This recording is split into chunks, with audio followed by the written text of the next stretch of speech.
Vous avez déjà ressenti cette petite voix intérieure qui vous guide, cette intuition profonde qui sont venir derrière? Aujourd'hui, je vais vous apprendre à transformer ces murmures en messages clairs de vous guide spirituel. Je suis Anthony et je vais vous partager des techniques de channeling qui fonctionnent vraiment. Mais avant de commencer, sachez que le channeling n'est pas réservé à une élite spirituelle. C'est une capacité naturelle que nous possédons tous. Il suffit juste de savoir comment l'activer et bien évidemment la développer. Le channeling ou canalisation en français, c'est l'art de devenir un canal réceptif pour recevoir des informations, des messages ou des énergies de sources non physiques, telles que vos guides spirituels, vos anges gardiens ou même votre moi supérieur. Contrairement aux idées reçues, il ne s'agit pas de possession ou de perte de contrôle.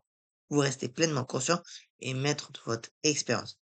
Il y a plusieurs types différents de channeling. Il y a le channeling mental, avec la réception d'impressions, de pensées, le channeling émotionnel, avec le ressenti d'énergie ou d'émotions guides, le channeling sensoriel, vision, son intérieur, sensation physique. Il y a bien évidemment l'écriture automatique, où vous laissez votre main écrire sous guidage. La plupart d'entre vous utiliserez plusieurs canaux à la fois. Avant de channeler, la préparation est essentielle. Vous n'inviteriez pas quelqu'un dans une maison en désordre, n'est-ce pas? Donc, il faut déjà purifier votre espace en brûlant de la soude, du Palo Santo ou de l'olivon ou tout autre encens purificateur. Ensuite, ouvrez une fenêtre pour renouveler l'air et créer un espace calme, sans distraction. Ensuite, protégez-vous énergétiquement. Et ça, c'est non négociable. Pour ça, visualisez une bulle de lumière blanche ou dorée tout autour de vous et affirmez mentalement: je n'autorise que les énergies bienveillantes et de haute vibration à communiquer avec moi. Ensuite, bien évidemment qu'il va falloir vous centrer. Donc pour ça, asseyez-vous confortablement et respirez profondément en 4 temps. Inspire, 4 temps, expire. Puis ancrez-vous en imaginant des racines partant de vos pieds vers le centre de la terre. Vous devez vous sentir calme, centré et en sécurité avant de commencer. Maintenant, passons aux techniques concrètes.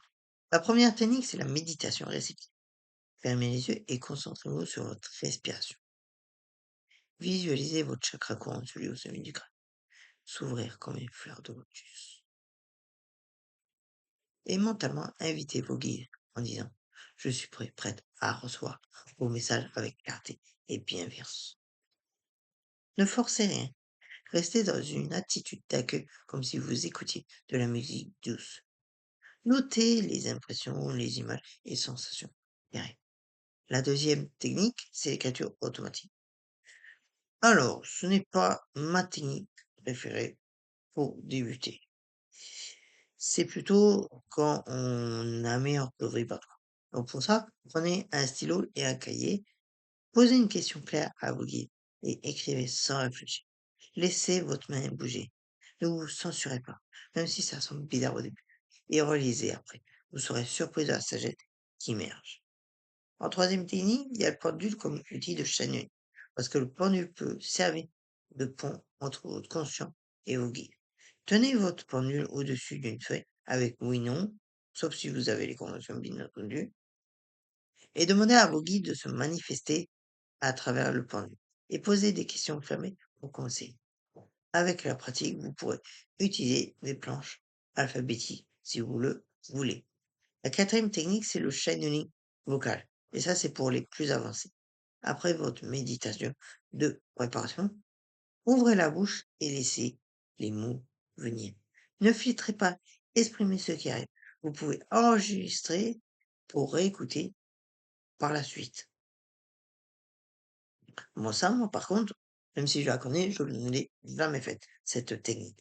Parce que ça ne m'intéresse pas de parler. Déjà que je parle bien assez, ça me suffit amplement. Et une question cruciale que vous vous posez sûrement: comment distinguer un vrai message de votre mental? Les signes d'un vrai message guidé sont déjà: ça arrive de manière soudaine, sans effort mental, une sensation de paix et d'amour qui accompagne le message, une sagesse bienveillante, donc jamais de jugement ou de peur, une clarté inattendue, où vous comprenez quelque chose que vous ne, sia- que vous ne saviez pas, pardon, un ton différent de votre dialogue interne habituel, des messages, un power qui vous élève du coup, et les signes que c'est votre mental blessé. Effort de réflexion, doute, confusion, jugement, critique, message anxiogène ou effrayant, ou même égo flatté excessivement.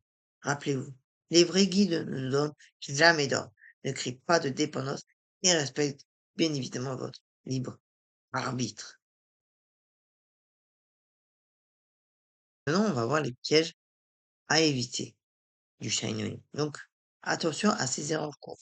La première, c'est de négliger la protection énergétique.